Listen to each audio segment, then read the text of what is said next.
Salut à tous, aujourd'hui au programme, c'est une interview que Christophe vous propose. Il a pu s'entretenir avec le prospect français Daryl Douala qui évolue en Lituanie au KK Nevesis. C'est parti. Alors tout d'abord, comment est-ce que tu vas? Moi, ça va super, tranquille, tranquille. Tu reviens de l'entraînement, c'est ça? Ouais, j'ai eu l'entraînement tout à l'heure et depuis je suis posé, je me suis fait à manger et ouais, tranquille. T'es de retour en France? Non, non, je suis en Lituanie toujours parce que j'ai le bac à passer. Ça se finit le D'accord. 9 juin, donc pendant ce temps, en même temps que je fais mon bac, je m'entraîne et du coup voilà, j'essaie de progresser. En même temps, je révise et tout, donc voilà quoi. Tu fais ça à distance, du coup, avec la France ou tu as... Il y a un lycée français là où je suis, donc c'est cool. D'accord. Du coup, c'est parfait. Mhm. Et tes journées, elles s'organisent comment, en fait, en Lituanie, entre le basket et tes études? Au niveau des études, je fais ça à distance. C'est juste le bac là je suis allé dans le lycée.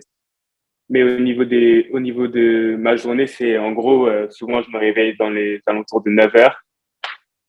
9 heures en Lituanie, c'est 8 heures en France, on a une heure d'avance. Et en gros, entraînement le matin, souvent à 11 heures.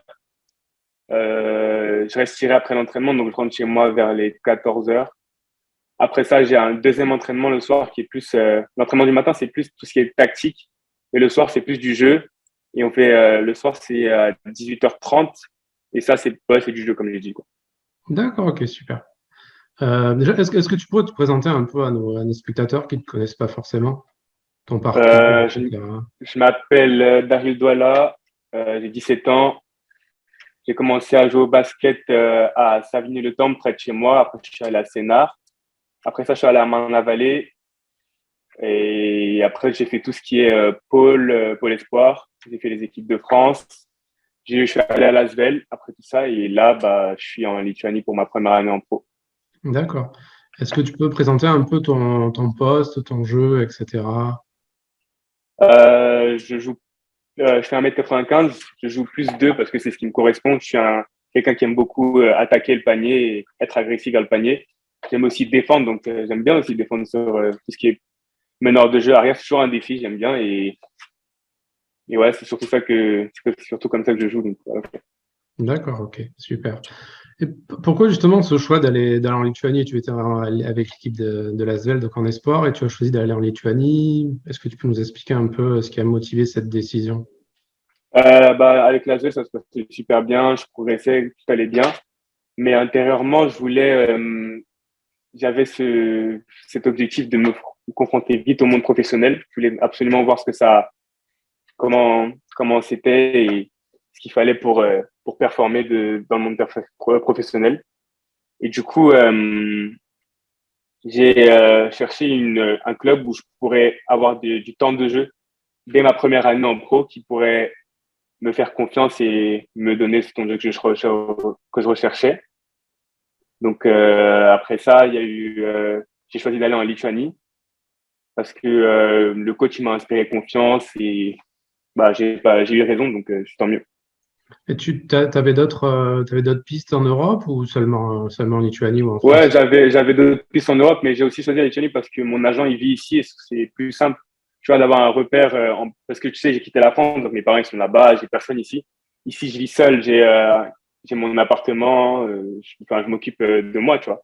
Du coup mon agent il habite à 1 heure de chez moi donc si jamais un jour je me sens mal ou je me sens seul un truc comme ça, je sais qu'il sera là pour venir me voir quoi. Ouais, t'es bien entouré. Justement, ça peut être un souci au départ, un problème d'adaptation à un nouveau pays, tout seul à 17 ans, loin de ta famille. Pour être honnête, au départ, non. Non, non, au départ, non, c'était même cool parce que j'avais jamais eu mon appartement et tout, tu vois, l'indépendance, en vrai, genre, tout le monde a envie d'être indépendant, tu vois. Ouais. Du coup, bah, j'ai eu mon appart et tout, j'étais super heureux. Et au bout d'un mois, tu vois, à force de rien faire et tout, bah, c'est un peu chaud. T'es tout seul, t'es tout le temps tout seul. Ici, ça parle pas ma langue. Au début, avec l'anglais, c'était pas genre, comme maintenant, c'était pas aussi simple que maintenant. Donc, je me faisais comprendre, mais c'était pas aussi clean que maintenant. Du coup, après, avec tout ça, c'est vrai qu'avec le temps, mes parents, ils me commençaient un peu à me manquer, mes amis et tout. Donc, ouais, j'ai ressenti le manque, mais pas dès le début, non. D'accord. Tu as des coéquipiers qui parlent français ou Cette année, en cours d'année, au début d'année, il y a un coéquipier à moi qui est arrivé, il s'appelle Amar Silla, il parlait français et vraiment cette année c'est heureusement qu'il est venu parce que en vrai ça m'a facilité la tâche clairement d'avoir quelqu'un avec qui je peux parler ma langue, rigoler et tout, c'était super cool. Parce qu'après l'équipe, tu as surtout des Lituaniens, le coach parle anglais. Oui, le coach parle anglais. Quand on est là tous ensemble, on parle tous anglais, mais sinon principalement les coéquipiers parlent lituanien. Ouais, du coup, c'est plus compliqué pour l'adaptation. Ok, super. Et qu'est-ce qui change le plus entre la France et la Lituanie? Qu'est-ce qui t'a un peu surpris quand tu es arrivé ici, au niveau de la culture ou du basket? Si je devais dire quelque chose qui change au niveau du basket, pour moi, c'est que ici, en France, c'est physique, plus physique que ici. Et ici, je joue plus tactiquement, tu vois ce que je veux dire? En gros, ici, il y a ils font plus attention aux détails au niveau des systèmes de jeu et tout, et c'est beaucoup avec la tête. Et ici, ils portent beaucoup d'importance au tir aussi. Et sinon, dans la vie de tous les jours, si je devais dire quelque chose qui m'a choqué, qui est un peu drôle, c'est que, en gros, les Lituaniens, ils ont une habitude en gros, je crois que c'est dans leur culture, c'est pas encore tout compris, mais je crois que c'est dans leur culture et ils ont transformé mon prénom entre guillemets dans le sens où, je me rappelle un jour, je marquais un panier en match et t'entends le speaker qui m'appelle Daryl, sorte mon prénom c'est Daryl. Et quand je demande pourquoi il m'appelle comme ça, et ils m'ont expliqué qu'en gros, c'est dans leur culture de rajouter as à la fin des prénoms. Et en gros, j'ai pas compris. Quand je leur demande pourquoi, ils disent qu'ils ont toujours fait ça et en gros, ils font ça comme ça, mais ça m'a un peu surpris, ça, par contre. C'est une preuve d'intégration aussi ils t'ont bien Ouais, accueilli. ouais, ouais. Ouais, ouais, Et c'est on cool. parle beaucoup de l'engouement du basket en Lituanie, c'est vraiment le sport roi. Est-ce que tu as ressenti ça? Ouais, j'ai ressenti ça. Il y a eu plein d'exemples. Rien que quand tu marches dans la rue, tu vois plein de. En France, c'est plus les terrains de foot, tu vois, que tu vois quand tu marches dans la rue. Ici, il y a beaucoup plus de terrains de basket. Tout le monde parle de basket. Après, je suis dans le monde du basket. C'est normal que mon entourage parle de basket, mais même dans la vie de tous les jours, dernièrement, je parlais avec un coach qui me coach actuellement, qui m'a dit qu'en gros, en Lituanie, depuis petit, depuis l'âge de peut-être, il m'a dit quoi, 10 ans, ils ont un espèce de, comment dire, quelque chose en gros qui leur permette de faire sport-études au niveau du basket. D'accord, Depuis, oui. ouais, du coup, voilà quoi. Donc beaucoup plutôt qu'en France, effectivement. Donc, Mhm. et au niveau du public, etc., s'il y a des bonnes ambiances ou ça Ouais, change des espoirs. en vrai, en sport, à Lasvel, il y avait toujours de l'ambiance, tu vois. À Lasvel, s'il y a un club qui est toujours hypé et tout, c'est toujours bien de jouer là-bas. Et ça change d'espoir, je sais pas. En vrai, oui, ça dépend où tu joues après, tu vois. Par exemple, quand je jouais contre Zalgiris et tout, ouais, oui, il y a du monde et tout, et c'est cool. Et ça dépend, en vrai, comme je t'ai dit. Tu as fait un beau match en plus contre Kaunas, t'as joué une trentaine de minutes. Ouais, bah, le coach, il m'a fait confiance ce match-ci encore une fois et j'ai pu m'exprimer. J'ai fait le meilleur que j'ai pu. Je suis content du match que j'ai fait. Ouais, c'est important en plus dans des matchs comme ça où tu as de la visibilité. Forcément, il y a une petite pression hein, dans ce match ou pas du tout. Forcément, c'est la première fois que je joue contre une équipe Euroleague, je me dis, ah, peut-être que je pourrais pas. Enfin, non, je me dis pas que je pourrais pas, mais je me dis, ça va être plus dur et qu'il faut que je me prépare et tout. Donc, je t'avoue que la veille, j'étais un peu, pas stressé, mais le bon stress, tu sais, quand tu sens que demain, tu vas faire quelque chose et tout. Et voilà, quoi. Bah, c'est Ok. juste ça. Il y a un joueur qui t'a impressionné dans l'équipe adverse. Pas tant que ça, ils avaient juste un pivot qui était super physique, qui s'appelle Josh Nibo. Lui, j'avoue que c'était pas facile de défendre sur lui. Mais à part ça, non, pas tant que ça. Ils ont un meneur de jeu qui est très, très bon, un Lituanien qui il a dominé toute la saison. Et ouais, ils sont bons, même si cette année en Euroleague, c'était pas trop ça. Même en championnat, là, ils ont Ouais, fini ils ont troisième du perdu. Ouais. championnat. Du coup, voilà quoi. Mais sinon, ils sont quand même très bons. Ça reste une équipe Euroleague, donc voilà.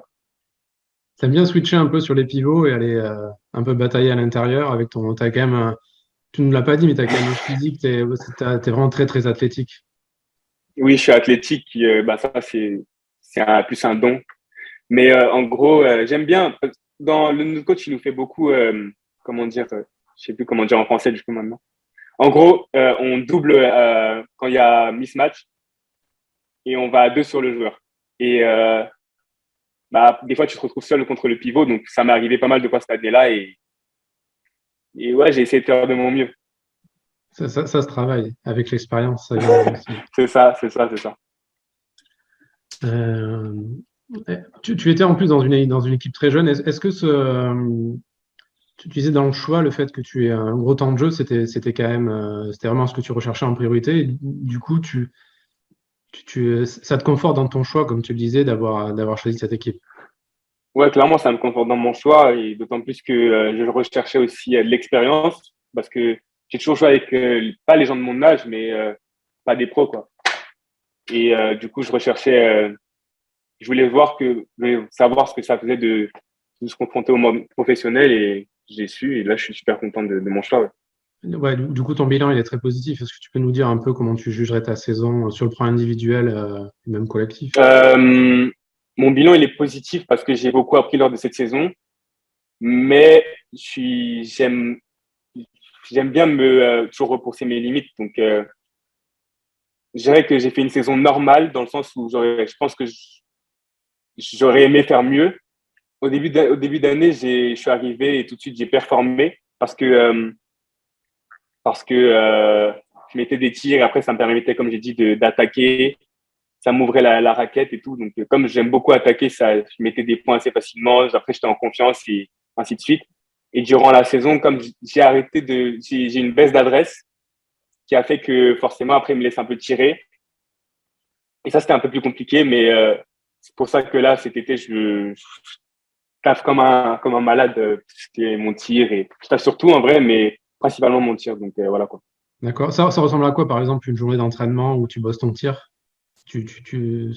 quel est le programme un peu? Euh, Là, actuellement, Ouais. Quand tu bosses ton shoot en ce act- moment, quand à je quoi bosse mon tir ressemble ta séance d'entraînement? actuellement, j'ai pas que le tir, mais en gros, souvent, vers 11 heures, il y a un coach Indif qui vient me récupérer, lui, le coach du muscu, préparation physique, qui vient me récupérer. Je fais une heure avec lui. Et après, j'enchaîne directement par basket. Et ça, c'est un coach qui a travaillé avec moi lors de cette année aussi. Il sait comment je travaille et j'aime beaucoup travailler avec lui. Il me fait travailler mon tir, des exercices normaux. Et non, Et je fais beaucoup de séries de tirs, beaucoup, et de manière à me donner la confiance avant les échéances à venir. tu nous as parlé un peu du point à améliorer. Est-ce qu'il y a d'autres choses où tu aimerais encore progresser ou même tu as progressé cette année mais que tu aimerais encore améliorer dans ton jeu pour passer au niveau supérieur? Je pense que je suis sûr que j'ai progressé dans ma lecture du jeu, la manière dont je peux voir les différents, comment dire. Ouais, je pense qu'en gros, j'ai progressé dans ma lecture du jeu, j'ai progressé euh, physiquement aussi beaucoup, j'ai pris. Dans mon dribble. Il y a plein d'aspects où j'ai progressé cette année, mais après, j'aimerais continuer à progresser partout de manière à devenir le meilleur joueur possible. Il n'y Et, a pas un aspect où je voudrais progresser plus qu'un autre. et tu attribues tes progrès sur la lecture du jeu au fait que, comme tu nous disais en Lituanie, c'est quand même beaucoup axé sur la stratégie, les systèmes, etc. C'est lié à ça? Ouais. Bah, oui, déjà ça. Et souvent à l'entraînement, des fois, je fais des bons choix et tout de suite, le coach, il me reprend parce qu'il aurait aimé que je fasse autre chose, même si j'ai marqué. Tu sais, cette mentalité-là fait que je progresse un peu plus vite aussi, tu vois. D'accord, c'est très bien aussi. D'avoir un bon coach, forcément, ça aide aussi. Mm. Quels sont un peu tes objectifs de l'été? À part se bosser shoot à 3 points, ton été va ressembler à quoi? Bah, là, mon été, ça va être entraînement, beaucoup. J'ai les équipes de France le 30 juin, je dois rejoindre la team.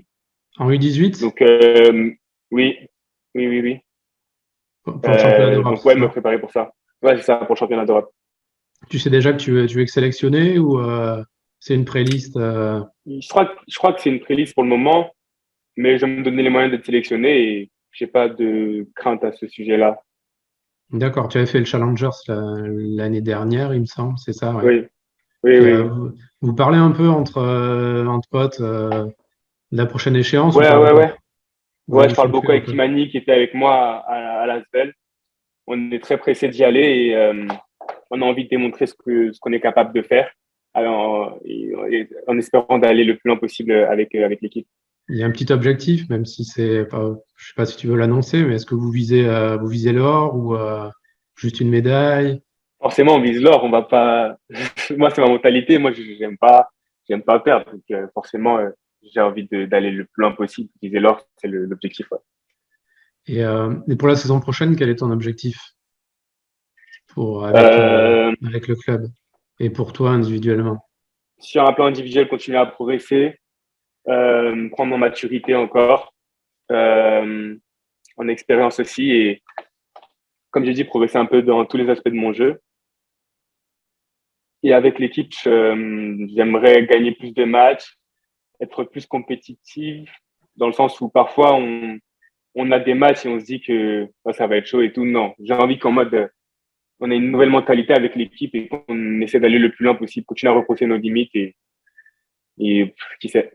Est-ce que as une âme de leader, même à 17 ans? Est-ce que justement, dans ces moments-là où tu vois que l'équipe abandonne un peu, est-ce que tu es du genre à donner un peu de la voix, à essayer de motiver tes coéquipiers Ouais, dans l'équipe, tout le monde parle. Le capitaine, il écoute tout le monde, donc c'est assez simple de parler dans l'équipe.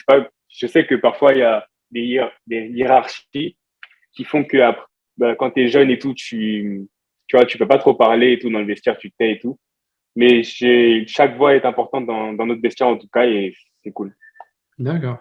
Petite question sur ton jeu un peu et est-ce que tu as des inspirations parmi les joueurs, je sais pas, des joueurs NBA, des joueurs européens ou sur lesquels tu modèles peut-être Européen ton jeu? actuellement, j'aime énormément Mike James. J'aime trop la façon dont il joue. Il fait tout sur le terrain. En vrai, de vrai, c'est vraiment incroyable. Et en NBA, je dirais bah, LeBron, forcément. Parce que comme Mike, enfin, pas comme Mike James, parce que LeBron, on le compare à personne pour moi. Mais il fait tout sur le terrain, c'est le plus fort, c'est un monstre en vrai. Donc voilà quoi. Si tu pouvais prendre un élément du jeu de Mike James et un élément de LeBron, tu choisirais quoi pour ton jeu? Pour Mike James, je prendrais son tir, je pense. Son tir et sa technique. Et pour LeBron, son approche du jeu. En vrai, LeBron, il y a tellement de trucs à prendre. Comme je dis, il fait tout. Donc, son approche du jeu, sa mentalité, tout. En vrai, je sais pas, tout. Et justement, en parlant de NBA, est-ce que c'est un objectif à moyen, long terme? Est-ce que c'est vraiment l'objectif numéro un de ta carrière? Tu veux aller en NBA? Ouais, pour moi, oui, je vais aller en NBA, clairement, parce que j'ai commencé le basket à la base pour ça. J'ai commencé le basket parce que j'ai vu des matchs NBA. Mon père, il me parlait d'NBA. Depuis petit, on me parle d'NBA. Donc, forcément, c'est un rêve pour moi. Et je vais tout faire pour réaliser mon rêve. Quand est-ce que tu as vraiment, dès le début, dès que tu as commencé le basket, c'était vraiment ton objectif NBA, NBA, ou tu as, Ouais. Je savais pas trop comment j'allais y aller parce que j'ai commencé à Savigny, c'est un peu loin, tu vois. Il y a rien là-bas. Mais je savais que je voulais y aller et que je savais que je ferais tout pour y aller. Donc. Et mon père, il m'a tout de suite poussé dans le basket, dans les entraînements et tout. Je m'entraînais avec mon père. Ma mère, elle était là aussi à me donner des conseils. Donc, ouais, j'ai toujours été épaulé. et tu réfléchis pas peut-être à l'option NCAA ou ouverte à l'élite, etc. Est-ce que ça peut être ça t'intéresse pas ou tu préfères t'aguerrir en Europe Euh, J'y ai réfléchi et bah, j'ai pensé que c'était mieux de venir en Europe pour prendre plus en expérience. Je pense que jouer en pro, dès un jeune âge, tu progresses plus vite et que, pour moi, c'est mon avis personnel. Jouer en pro, dès maintenant, je progresserai plus vite pour moi que ceux qui partent aux États-Unis. C'est pour ça que je suis venu ici. D'accord. Et Mais après, c'est pas une option que je me ferme pour le futur, mais pour le moment, j'ai voulu faire ce choix-là et j'en suis content. est-ce que si la saison prochaine ça marche très très bien en Lituanie, il me semble que tu seras peut-être pas encore éligible. Est-ce que tu voudrais encore monter de niveau au niveau de l'équipe dans laquelle tu évolues ou c'est un objectif? Oui, c'est un objectif aussi. Si la saison prochaine, je carbure tout, ouais, clairement, je pense que je changerai d'équipe, ouais, sûrement. J'irai dans une équipe, j'essaierai d'aller dans une équipe qui joue un plus grand championnat. Tu vois ce que je veux dire? Ouais, ouais, clairement. Et où est-ce que tu te vois dans 10 ans? Tu te vois en NBA? Ouais, clairement. Dans 10 ans, je me vois en NBA. C'est Quel rôle? incroyable. Je me vois en NBA. Quel rôle en NBA? Là, dans une bonne franchise qui joue les playoffs, parce que j'ai envie de gagner, forcément. Et j'ai envie d'être un leader, donc forcément un leader de l'équipe. Et par regard du jeu, tout va se réaliser. Et tu te projettes sur quel poste un peu parce que physiquement, tu pourrais être un 1, tu pourrais être un 2, tu pourrais être un 3 aussi. Mhm. Comment tu te vois pour l'avenir? Est-ce que tu fais un travail Être spécifique? un combo, je pense que non, il n'y a pas de 1, 2, 3. Pour moi, c'est un peu la même chose, tu vois. À part, sauf que le 1, il organise un peu plus de jeu. Sinon, pour moi, 1, 2, 3, c'est un peu le même poste. Donc, ouais, je pourrais jouer les 3 postes. Moi, je suis pas un gars qui joue que un seul poste. J'ai dit au début, je jouais plus 2, parce que c'est ce que j'ai fait cette année, mais je suis capable de jouer 1, je suis capable de jouer 3. Ça va. Et pour jouer un, par exemple, tu disais que déjà, tu as ton shoot, mais qu'est-ce que tu aurais besoin d'améliorer d'autre pour être Continuer dans à le. progresser, continuer à progresser sur la dextérité, continuer à progresser sur la vision de jeu. Après, je suis un gars, souvent, j'aime beaucoup attaquer, donc il faudra que je commence aussi à penser un peu à organiser le jeu, calmer le tempo et tout, tu vois, des trucs comme ça, mais sinon, ouais, c'est tout. Ok, super. Ben, moi, j'ai fait le tour des questions que je voulais te poser. C'était vraiment un plaisir d'entendre parler et de nous Merci accorder beaucoup. de ton temps. Et du coup, on te suivra l'année prochaine en Lituanie. Et déjà, dès l'Euro, et si ça se passe bien, peut-être que voilà, si tu as du temps après la compétition, on pourra peut-être en discuter un peu rapidement, voir tes Ok, impressions, ok. etc. Mais nous, c'est sûr qu'on suivra ça de près avec l'équipe de France. Mais je te Ok, pas de souci. remercie. Et puis, Merci beaucoup. bonne Merci à chance vous. pour l'Euro et puis pour la saison prochaine, si on se revoit pas Merci d'ici là. beaucoup. Merci. Merci à toi. Salut. Salut. Avant de partir, pensez à vous abonner à la chaîne de Basket Info, mais aussi à celle du 6ème homme afin d'obtenir 2 visions complémentaires de la NBA. Les dernières vidéos mises en ligne apparaissent juste sous vos yeux.